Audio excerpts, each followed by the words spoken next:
प्यारे बंधुओं, मैं अपने लास्ट वीडियो पार्ट नंबर 2 के अगले क्रम में अभी पार्ट नंबर 3 की चर्चा करने जा रहा हूँ। पार्ट नंबर 2 में जो डिस्कस किया गया था कि आज के बच्चे छात्र जो गलत डायरेक्शन में बढ़ रहे हैं, उसके पीछे रीज़न क्या हो सकता है, उस रीज़न को भी हमको एनालाइज करना पड़ेगा। रीज़न क्या हो सकते हैं? साइकोलॉजिस्ट्स, साइकेट्रिस्ट्स और सोशल रिफॉर्मर के ओपिनियन में टीवी, सिनेमा, मूवी, आज के media, print media, electronic media, ये सब का रोल एक बहुत बड़ा रोल आ जाता है।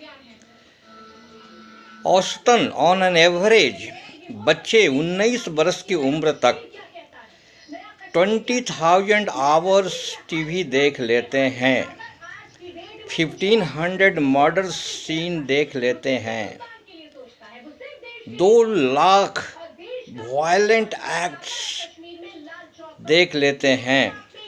ये 19 साल की उम्र तक होते होते बच्चे देख लेते हैं। 19 साल तक बच्चों का एक फॉर्मेटिव ईयर माना जाता है। जीवन के फॉर्मेशन का ये बहुत महत्वपूर्ण ईयर्स है, महत्वपूर्ण समय है। इस समय बच्चों का ब्रेन जो है स्टार्व करता है, नॉलेज गेन करने के लिए ललायित रहता है। जहाँ से नॉलेज मिलता वहीं से गेन करते हैं, लेकिन दुर्भाग्यवश वो समाज से कटे कटे रहते हैं। मोबाइल से जुड़ गए हैं, टीवी से जुड़ गए हैं, लैपटॉप से जुड़ गए हैं, और इसमें जो दिखाए जाते हैं जिसकी मैं चर्चा कर लिया। और ऐसा कहा जाता है कि जो चीज़ें 9 बार दिमाग में बार बार सुनी जाती है, 9 बार के बाद और 9 से ज़्यादा बार के बाद वो दिमाग में बैठ जाती है, दिमाग उसको ग्रहण कर लेता है। और दिमाग कोई चीज़ ग्रहण कर लेता है तो समय और परिस्थिति के अनुसार वो चीज़ें एक्शन में कन्वर्ट हो जाती है। कहा जाता है कि जो चीज़ें 9 टाइम्स रिपीटेडली अगर दिमाग में दिया जाता है तो दिमाग ग्रहण करता है, 9 टाइम्स के बाद वो एक्शन में कन्वर्ट होता है। अगर वो एक्शन 21 टाइम्स रिपीट किया जाता है, if that action is converted 21 times, then that gets converted to habit, वो आदत में बदल जाता है। और उस आदत को अगर 40 टाइम्स रिपीट किया जाता है तो वो कल्चर में बदल जाता है, संस्कार में बदल जाता है, ब्लड में आ जाता है। उसे कैरेक्टर डेवलपमेंट होता है या कैरेक्टर का नाश होता है। जैसी चीज़ हम बच्चों के दिमाग में बोते हैं वैसा ही वो फल पैदा होता है। अगर अच्छी चीज़ बोते हैं दिमाग में तो बच्चे अच्छे चीज़ देते हैं। अगर गंदी चीज़ बच्चों के दिमाग में जाएगा तो गंदी चीज़ ही आउटकम होगा। मैं आपको बता दूं कि अगर बच्चों के दिमाग में कुछ नहीं दिया जाता है तो समाज से जो चीज़ें प्राप्त होती है उसको ग्रहण करते हैं, लेकिन ग्रहण वो सदैव करते रहते हैं। किसी ज़मीन में अगर अच्छे बीज बोएंगे तो अच्छी फसल आएगी, खराब फसल बोएंगे खराब फसल आएगी। अगर कुछ भी नहीं बोएंगे तो जंगली घास पैदा हो जाएगी। वही होता है।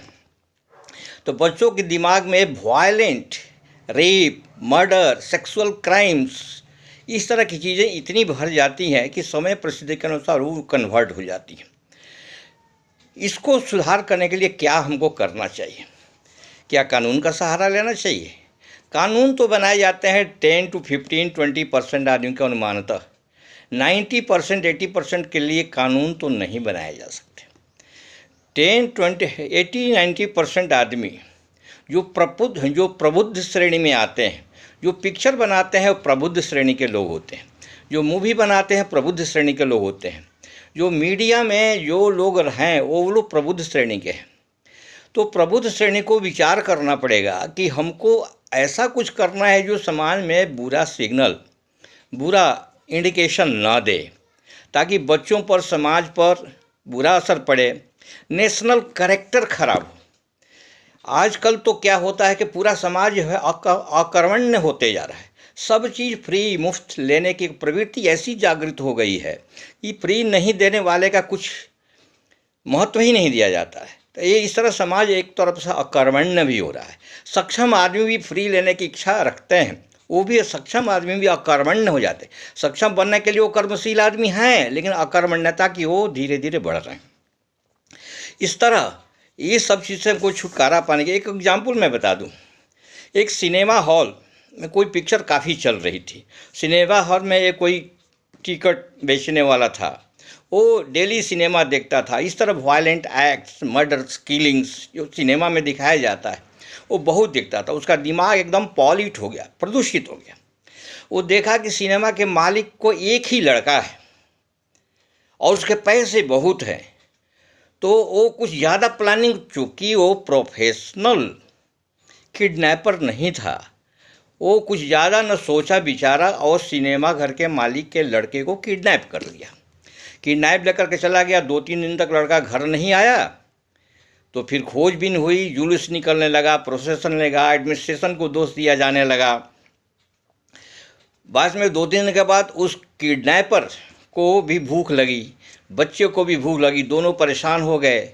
दोनों कोई रास्ता नहीं था, न कम्युनिकेशन का, न प्लानिंग, कुछ भी नहीं था। बाद में वो लड़के को मार करके कुएं में फेंक दिया। और प्रोसेसन जो निकल रहा था एडमिनिस्ट्रेशन के खिलाफ, उसमें खुद भी पार्टिसिपेट करने लगा। और इस तरह वो थोड़े दिन के बाद वो अपनी नौकरी भी छोड़ के चला गया। बाद में वो पुलिस के छानबीन के बाद वो पकड़ा गया। पता चला कि उसका दिमाग पॉल्यूट हो गया। वो सिनेमा में ऐसे देखते देखते उसका थिंकिंग कुछ ऐसा हो गया। इसी तरह शक्तिमान देकर के बच्चे भी बहुत छत से कूद जाते थे, क्योंकि बच्चों का कच्चा दिमाग जो स्टार्व करता है नॉलेज को प्राप्त करने के लिए, जो चीज़ मिलता है वैसे वो ग्रहण करते हैं और कूद जाते थे, क्योंकि ब्रेन में बच्चों को लगता है इसमें सत्यता है। इसी तरह एक नाटा मलिक करके एक्सिक्यूटर था, उसकी बात देखते रहते तो फांसी लगाने के वो खेल खेलने लगे। कितने बच्चे फांसी पर चढ़े।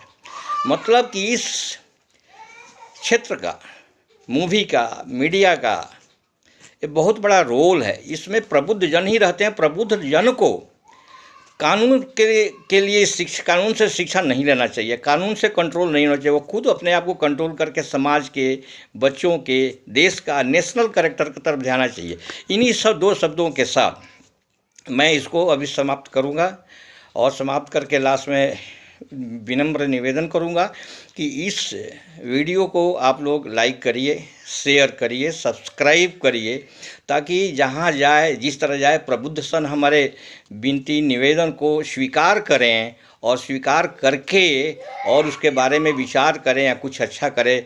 धन्यवाद। Thank you very much. जय हिंद, जय भारत।